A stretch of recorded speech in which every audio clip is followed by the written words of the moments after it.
Ranch Express Courier Private Limited. Domestic International Cargo. உங்கள் இல்லம் தேடி வந்து courier booking delivery செய்து தரப்படும். காவல்துறை கம்பீரத்தை இழந்திருக்கிறது.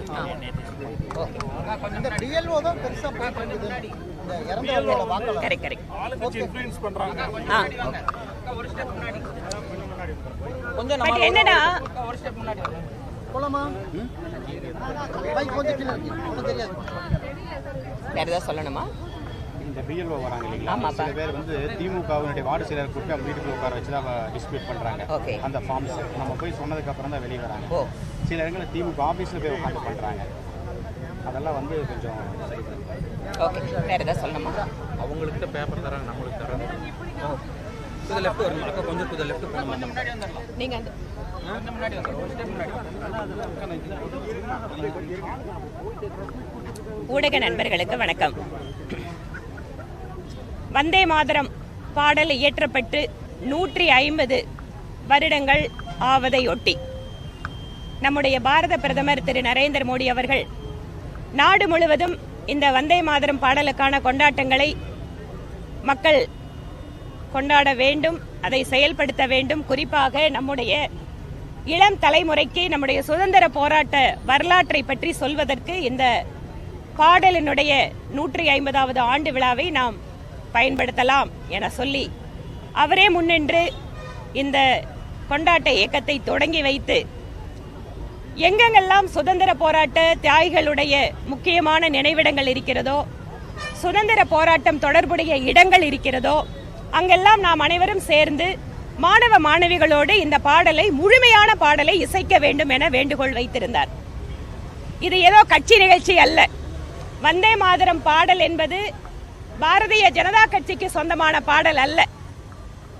நியாயமாக பார்த்தால் விடுதலை போராட்ட இயக்கத்தில் பங்கு பெற்ற முக்கியமான அரசியல் கட்சிகள் எல்லாம் இதை முன்னெடுத்திருக்க வேண்டும். ஆனால் துரதிர்ஷ்டவசமாக வந்தே மாதரம் என்கின்ற சொல் குறிப்பாக தமிழகத்தை எடுத்துக்கொண்டால் சுதந்திர போராட்டத்தில் அதிகமான பங்களிப்பை வழங்கியது நம்முடைய தமிழகம். ஆனால் இந்த வந்தே மாதரம் பாடலுடைய 150வது ஆண்டு விழாவை மாநில அரசு கொண்டாட மறந்துவிட்டது. தமிழகம் எப்போதும் தேசபக்தியிலே முன்னிற்கின்ற மாநிலம். இங்கு இருக்கக்கூடிய ஆயிரக்கணக்கான சுதந்திர போராட்ட தியாகிகளுடைய நினைவிடத்திற்கு முன்பாக, சுதந்திர போராட்ட இயக்கங்களுடைய முக்கியமான இடங்கள் முன்பாக பாரதிய ஜனதா கட்சியும் மற்ற தேசபக்தி இயக்கங்களும் எல்லாரும் முழுமையாக வந்தே மாதரம் பாடலை இசைக்கின்ற நிகழ்வினை நடத்தி கொண்டிருக்கிறோம். இங்கு கோவையிலே கூட மத்திய சிறைச்சாலையிலே நம்முடைய வ.உ. சிதம்பரனார் அவர்கள் தன்னுடைய கடுமையான தண்டனையை செக்கெழுத்து இங்குதான் அவர் அந்த காலத்தை சிறை தண்டனை அனுபவித்தார். அப்படிப்பட்ட அந்த இடத்தில் நின்று வந்தே மாதரம் பாடலை எந்த விதமான கட்சி சார்பும் இல்லாமல் ஒரு மக்கள் பிரதிநிதியாக மாணவ மாணவிகளோடு சேர்ந்து நான் பாட வேண்டும் என அனுமதி கேட்டதற்கு 3 நாட்கள் அந்த அனுமதி கடிதத்தில் எந்த முடிவும் எடுக்காமல் வைத்துவிட்டு நேற்று இரவு ஒரு 7 மணி இருக்குமாப்பா, 7 மணி அளவிலே அந்த இடத்துல அனுமதி மறுக்கப்பட்டது என்று எங்களுக்கு கடிதம் கொடுக்கிறார்கள். என்ன காரணம்? நாங்க அட்மினிஸ்ட்ரேட்டிவ் ரீசன், செக்யூரிட்டி ரீசன் அப்படிங்கிறாங்க. 150 மாணவ மாணவிகள் வந்தே மாதரம் பாடலை பாடுறதுல என்ன பாதுகாப்பு பிரச்சனை இருக்க முடியும்? நிர்வாக காரணம் என்ன இருக்க முடியும்? வேண்டுமென்றே திராவிட முன்னேற்ற கழக அரசு தேசபக்தியை வளர்க்கின்ற செயல்களை யார் செய்தாலும் அவர்கள் மீது தடை விதிக்கிறது, மறைமுகமாக அழுத்தம் கொடுக்கிறது.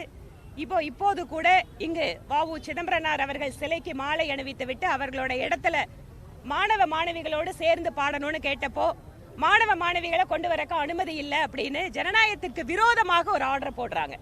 ஆனாலும் கூட தேசபக்த சகோதர சகோதரிகள் எங்க அத்தனை பேரும் தேசிய கொடியை எடுத்துக்கொண்டு முழுமையாக வந்தே மாதரம் பாடலை நாங்கள் இசைத்திருக்கிறோம். திரு ஸ்டாலின் அவர்களே, நீங்கள் என்ன முட்டுக்கட்டை போட்டாலும் தமிழகம் எப்போதும் தேசியத்தின் பக்கம்தான் நிற்க போகிறது. இங்கு இருக்கக்கூடியவர்கள் அத்தனை பேரும் தேசபக்தர்களாகத்தான் இருந்து கொண்டிருக்கிறார்கள். இதை உங்களுடைய உத்தரவின் காரணமாக மாற்ற முடியாது என்று தெரிவித்துக் கொள்கிறோம்.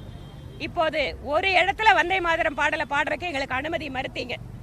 எங்களுடைய கட்சியினுடைய மாவட்ட தலைவர் 100கணக்கான இடங்களில் இந்த நிகழ்ச்சியை நடத்துவதற்கு அவர் ஏற்பாடு செய்து கொண்டிருக்கிறார். தெருக்கள் தோறும் வந்தே மாதரம் பாடுவதற்கு நாங்கள் ஏற்பாடு செய்வோம். உங்களுடைய இந்த அடக்குமுறைக்கு ஒருபோதும் நாங்கள் அஞ்சிவிட மாட்டோம். ஏனென்றால் பிரிட்டிஷ்காரர்களையே இந்த நாட்டிலிருந்து வெளியேற்றுவதற்கான ஒரே மந்திரமாக இருந்தது வந்தே மாதரம் என்பதுதான்.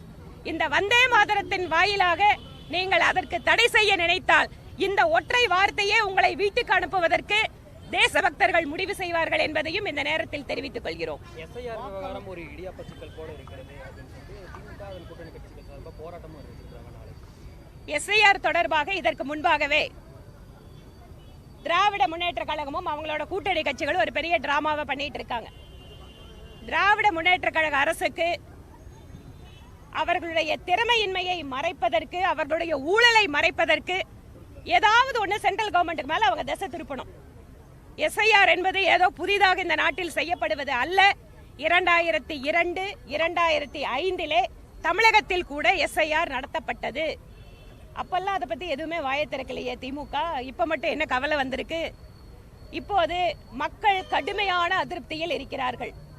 ஏதாவது ஒரு வாய்ப்பு கிடைத்தால் மத்திய அரசை திட்டுவதன் வாயிலாக தங்களுடைய அரசியல் வாழ்க்கையை, சரிந்து கொண்டிருக்கின்ற அரசியல் வாழ்க்கையை நிமிர்த்து விடலாம் என திரு ஸ்டாலின் அவர்கள் கனவு காண்கிறார். எஸ்ஐஆர் என்பது பிஜேபி செய்வது அல்ல. அரசியலமைப்பு சட்டத்திலே தங்களுக்கு வழங்கப்பட்ட சிறப்பு அதிகாரத்தின் வாயிலாக தேர்தல் ஆணையம் இந்த பணியை செய்து கொண்டிருக்கிறது. இன்னொன்னு கூட சொல்றாங்க, பீகார்ல லட்சக்கணக்கான நபரை வேணும்னே எடுத்துட்டாங்கன்னு சொல்றாங்க. நான் கேட்கிறேன், நானே பீகாருக்கு தேர்தல் பிரச்சாரத்துக்கு கடந்த வாரம் அங்கதான் இருந்தேன். முதல் கட்ட தேர்தல் நடந்து முடிந்து விட்டது. ஒரு பூத்துல கூட தேர்தல் ஆணையம் எங்களை சட்டவிரோதமாக எங்கள் வாக்குரிமையை பறித்து விட்டது என்று ஒரு புகார் வரவில்லை. அப்ப என்ன அர்த்தம்? பீகார்ல ஒழுங்கா வாக்காளர் பட்டியல் தயாராயிருக்குன்னு அர்த்தம். இதை தயவு செய்து உங்களுடைய பீகார் அரசியல் கட்சி நண்பர்களோடு கேட்டறிந்து விட்டு அதற்கு பின்பாக உங்கள் பொய் பிரச்சாரத்தை செய்யுங்கள் முதல்வர் அவர்களே என்று கேட்டுக்கொள்கிறோம்.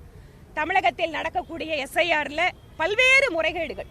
ஏனென்றால் தேர்தல் ஆணையம் மாநில அரசின் அதிகாரிகளைத்தான் நம்பி இருக்க வேண்டும். மாநில அரசு அதிகாரிகள் வாயிலாகத்தான் இந்த எஸ்ஐஆர் செய்ய முடியும். ஆனா இங்க என்ன நடக்குது? நாங்க ஒரு பக்கம் எஸ்ஐஆருக்கு எதிராக போராடுறோம்னு சொல்லிட்டு ஒரு டிராமா பண்றது. ஆனா எஸ்ஐஆர் பண்ணக்கூடிய பூத் லெவல் ஆபீசர் எல்லாத்தையும் திமுக கட்சிக்காரங்களை வச்சு மிரட்டுறது, இல்லனா அவங்க கிட்ட இருக்கிற ஃபார்மை வாங்கி இவங்க டிஸ்ட்ரிபியூட் பண்றது. இதுதான் இன்னைக்கு நடந்துட்டு இருக்கு. எங்கள் எல்லா அரசியல் கட்சி அதாவது பூத் ஏஜென்ட்டும் அவங்களோட போலாம். அங்க போய் பல்வேறு இடங்கள்ல வந்து எங்களோட கட்சி நிர்வாகிகள் புகார் கொடுத்திருக்காங்க. இது தொடர்ச்சியாக இருக்கும் என்றால் நிச்சயமாக சம்பந்தப்பட்ட அதிகாரிகளை தேர்தல் ஆணையத்தை எங்கள் கட்சி மனுவாக அவர்களுக்கு கொடுக்கும் என்பதையும் தெரிவித்துக் கொண்டு, ஒருபுறம் நம்முடைய வாக்காளர் பட்டியல் என்பது தூய்மையாக இருக்க வேண்டும், நேர்மையாக இருக்க வேண்டும் என்றுதான் தேர்தல் ஆணையம் இந்த முயற்சியை மேற்கொண்டு இருக்கிறது. நம்முடைய வாக்காளர்கள் ஒருவர் கூட விடுபடக்கூடாது என்பதுதான் தேர்தல் ஆணையத்தினுடைய நோக்கம். எஸ்ஐஆரிலே திராவிட முன்னேற்ற கழகம் எவ்வளவு குளறுபடிகள் செய்தாலும் கூட நாங்கள் அத்தனை குடிமக்களுக்கும் வைக்கின்ற வேண்டுகோள் என்பது, உங்கள் இடத்திற்கு BLO என்று சொல்லப்படுகின்ற பூத் லெவல் அதிகாரி வருகிறாரா, உங்களுக்கு படிவம் கொடுக்கிறாரா, உங்களுடைய படிவம் சரியாக ஏற்றப்படுகிறதா என்பதை நாம் ஒவ்வொருவரும் கண்காணிக்க வேண்டும். நாம் விழிப்புடன் இருந்து நம்முடைய வாக்குரிமையை காப்பாற்ற வேண்டும். அதற்கு தேர்தல் ஆணையத்தினுடைய உதவியை ஆன்லைன் வாயிலாக கூட நாட முடியும். இதையும் நாம் புரிந்து கொண்டு எஸ்ஐஆர் முயற்சியிலே அத்தனை பேரும் ஒத்துழைப்பு கொடுத்து ஒரு நேர்மையான வெளிப்படையான வாக்காளர் பட்டியலை உருவாக்குவதற்கு உதவி செய்ய வேண்டும் எனவும் கேட்டுக்கொள்கிறோம். புதிய கட்சிகள் நிறைய திமுக எதிர்க்க வராங்க. அவங்க வெறும் அட்டை மாதிரி தான், மெதுவா தட்டினாலே காணாம போயிருவாங்க. உதயநிதி ஸ்டாலின் சொல்றாரு. அதான் மெதுவா தட்டுறத வந்து அவங்க புது கட்சி இல்ல, எல்லா கட்சியும் தட்டி பார்க்கலாமான்னு நினைக்கிறாங்க. அது தட்டணும்னு சொன்னா திரும்பி எந்த அளவுக்கு வேகமா அவங்கள அடிக்கும் அப்படிங்கறது அவங்களுக்கு இன்னும் தெரியாது. தேர்தல் காலத்துல ஒன்னா பயணிக்க போகிற ஒரு சூழல்ல அதிமுகவுக்கு அவங்களுக்குள்ள செங்கோட்டையனோட விவகாரம் பெரிய பிரச்சனையா போயிருக்கு. உங்களுடன் கூட்டணியில இருக்காங்க அவங்க. ஆனா அவங்க கூட நாங்க வந்து பாஜக எந்த பேச்சுவார்த்தையும் நடத்தல, அவங்க கட்சி விவகாரத்தில் தலையிட மாட்டோம் அப்படிங்கிற மாதிரி எல்லாம் நீங்க சொல்லியிருந்தீங்க முன்கூட்டியே.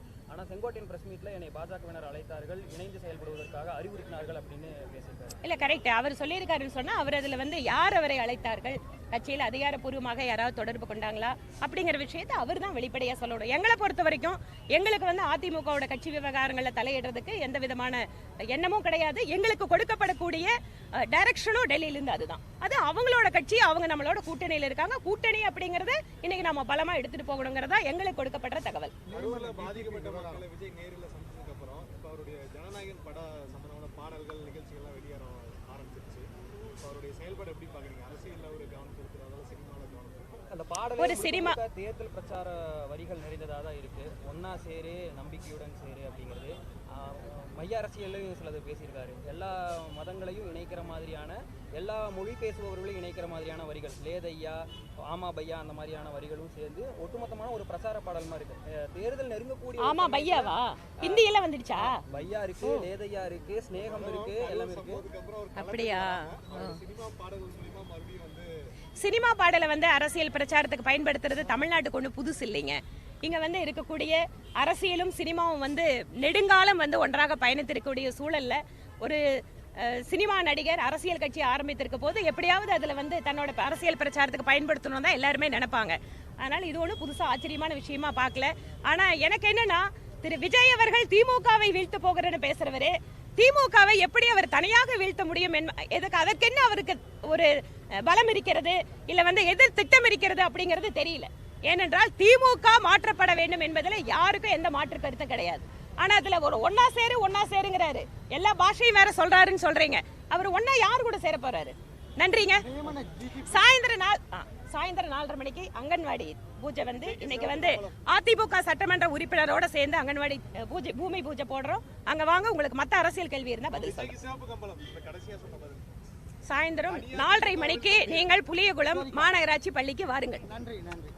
Branch express courier private limited domestic international cargo உங்கள் இல்லம் தேடி வந்து கொரியர் புக்கிங் டெலிவரி செய்து தரப்படும். என்றும் உங்களுடன் மை இந்தியா. முக்கிய செய்திகளை உடனுக்குடன் தெரிந்து கொள்ள சப்ஸ்கிரைப் பண்ணுங்க, பெல் பட்டனை பிரஸ் பண்ணுங்க. என்றும் உங்களுடன் மை இந்தியா.